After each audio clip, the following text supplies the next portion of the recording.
If you're wondering how to layer your makes this winter to stay warm without feeling dowdy, today's lookbook can help. I gathered my favorite winter outfit ideas from Pinterest, then went through hundreds of patterns to show you exactly how to make them. Plus, you'll see my own take on each winter outfit formula. By the end of this video, you'll have tons of ideas for what to sew and wear this winter. First up, we have a cozy, versatile combo: a quilted jacket, a button-up shirt, and then pants. Now, personally in the winter, I just have those days when I want to be super warm and comfortable and basically just feel like I'm wearing a blanket all day. And that's where a quilted jacket comes in. I really love them because 1, they're really warm and they're really comfortable. 2, they can make a pretty big statement so you can liven up a really casual outfit with them. And 3, they're just a really great canvas for all kinds of creative sewing. So that is a winter trifecta for me. Even though quilted jackets are pretty adaptable, I think my favorite way to style them is kind of dressed down and casual. It has that cool, comfortable, just kind of relaxed look. I really like the way it looks with jeans and then just a loose, oversized button-up. You can even layer a t-shirt or a Henley underneath if you want to add even more warmth and color to your outfit.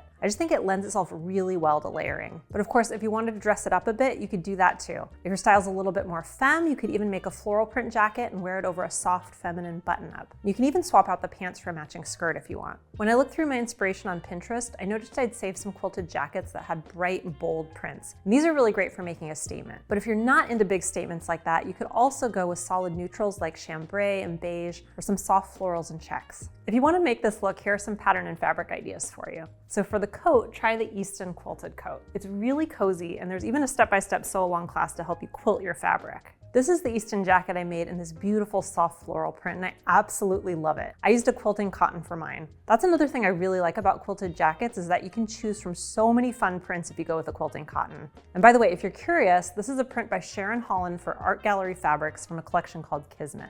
Oh, and also, if you have quilt blocks lying around, you can even use one as a back panel, or you can make a fun patch pocket out of it. But of course, a quilted jacket also looks really chic in a solid color or a simple floral print like mine. For the button-up, if you want something fitted, try the Rachel shirt. I think it's a total classic, and it's designed for that chambray layer that you can wear to the office, or you can wear it on the weekend. If you want something more oversized that you can tuck into your pants and get kind of a more billowy look, then you can try the roan tunic. Or if you prefer short sleeves, you can try the West top. It has these really beautiful gathers at the shoulders. For the pants, pick the fit that you like the most. If you wear skinny jeans or cigarette pants, they'll show off the quilted coat really well. And if you choose flared or wide leg pants, they're gonna create a fun silhouette with all the layers. If you want tapered pants with a slimmer fit, try the Aran trousers. I think they look really great sewn up in linen. If you want flares, I'm always gonna recommend the Chelsea jeans. This is one of my favorite Seamwork patterns. They just look so good, either in corduroy, which would be cute paired with a quilted jacket, or denim like this. If you want pants with a wider leg, but not super wide leg, try the Callahan pants. They're cropped and they have a pin tuck at the front and the back. For accessories, I'd keep it casual with chunky boots and warm socks personally. I think it just keeps everything really practical and down to earth. But I also like the idea of T-strap Mary Janes with socks if your climate allows it, or even clogs. The next outfit formula is a vest paired with a knit top and trousers. Okay, so let's talk about vests. I'll be honest, I really didn't kind of get vests until last winter when I suddenly decided I had to have one. So I knitted myself a sweater vest and I ended up wearing it constantly. That was my gateway vest. Now I think they're seriously underrated, especially in winter. They can add that extra layer of warmth, but then you don't have to worry about sleeves getting all bunched up under your coat when you go out, which I absolutely hate. Plus, vests are just sort of unexpected and they just look really intentional. And I like that kind of bookish quality they add to an outfit. You can use so many different fabrics for sewing vests. I think a crisp cotton or a tweed is always gonna look really sharp, but you can also create a quilted vest, or you can use a chunky sweater knit. I was really inspired by coordinated looks and matching vests and pants. So plaids or checks or corduroy, they all work really, really beautifully. A long sleeve knit top is one of my favorite underlayers to wear in winter. And when you pair it with a vest, you can choose a neutral color and a really fitted silhouette to make sure your vest gets the attention. Or you can add a bright layer under a neutral colored vest. As for pants, I like wearing a pair of trousers because it creates more of an intentional look than a pair of jeans. So trousers often have details that look nice with a vest, like welt pockets, or pleats, or cuffed hems. So here are the patterns I'd recommend to get this look. The auto vest is one of our most popular patterns from this year. It has this great V neckline and it's got a timeless straight cut. And it has these princess seams which make it easy to fit, and it's fully lined too. You can make this vest in all kinds of fabrics like linen, suitings, denim, corduroy, or even a lightweight quilted layer. For the knit top, think about the neckline that you want to wear with your vest. So if you make auto, the V-neck looks really nice with a turtleneck or with a mock neck top. I recommend Lenny, which I've made many times, and it's just a classic. If you're into a sleek mock neck top, try the Jenny. Or choose the Ace top if you want a lighter funnel neck. But my own personal favorite is the Alice tee. It's a simple fitted long sleeve crew neck shirt that I've made 3 times recently, and I just think it's the ultimate layering piece for winter. For the pants, try the new Noah trousers. They have wide legs and a high rise, and they're fitted at the waist and hip. I think they'd look really smart with a form-fitted knit top and a vest.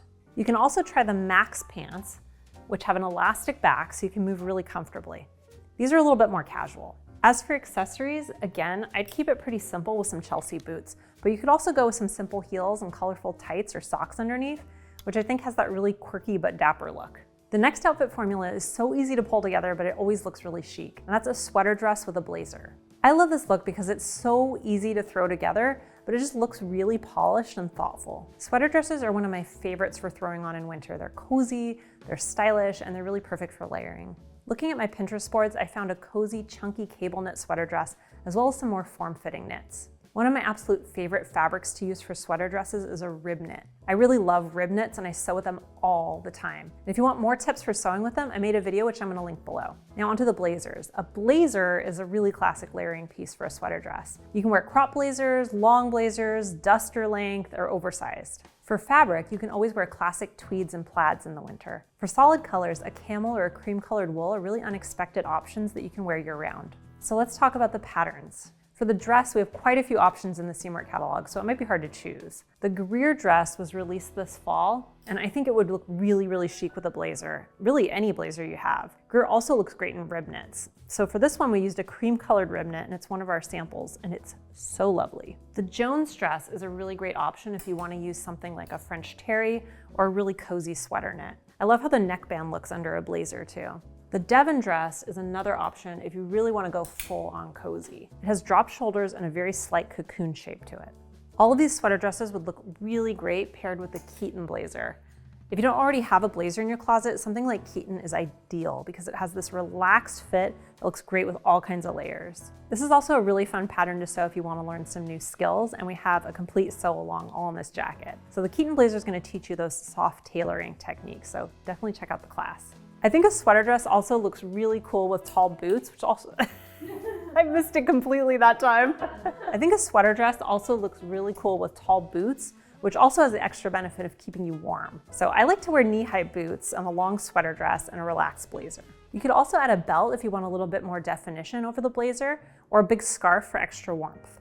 The next outfit formula is a pinafore and a turtleneck. This look layers well under sweaters and wool coats if you need more warmth. This look is just totally classic. You can see so many eras of fashion if you look at my inspiration board. If you wear stripes or lace or corduroy, you'll have a vintage look, or you can go all black for more of a chic modern look. I also really like some of the more colorful combinations. So I found this bright white pinafore with a blue turtleneck, and I think a lot of people avoid white in the winter because it just feels kind of summery to them, but I think winter whites can look really luxurious. And I also think this cobalt color paired with white feels really crisp and wintry. This bright cherry red pinafore would be great for winter around the holidays too. I've sewn this exact combination before and I wear it all the time in winter. So the patterns I used were the Danny pinafore and the Lenny dress cropped into a shirt.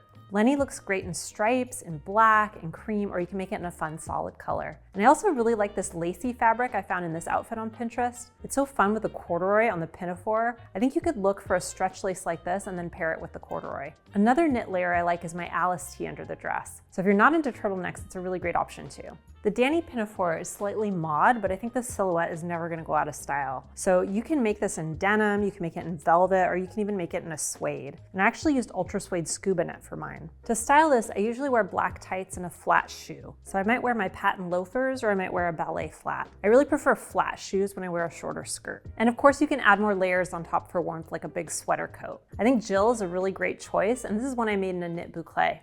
Now let's look at a truly comfy outfit, a big cozy sweater with loose pants. It's easy, it's laid back, and it's chic. When I was looking for inspiration for this outfit formula, I was really drawn to a mix of neutral and basic colors. You can always add color or prints, but having a few staple pieces in these colors makes it so easy to put together an outfit. So look for grays, white, beige, black, and all the shades in between. You can really mix and match however you want. Another thing you could do is go for a monochrome look with pants and a sweater in a similar color, but vary the fabrics and texture. So I think this looks really intentional and chic, like fancy pajamas. The power of this outfit formula really comes in the oversized silhouette. It's one of those intentionally messy looks that just reads really chic. Now personally, I think what makes or breaks this look is really texture. So I'd go for a really luxurious fabric that feels soft against the skin and looks really luxe, like silk or fuzzy sweater knits. For patterns, I recommend the new pepper sweater. It's really perfectly oversized and it's got doubled over cuffs. The member bonus variation is a tunic with side slits, which I think would look really nice with loose pants. And I'm actually planning to make this one in a cashmere knit I picked up, and I just cannot wait.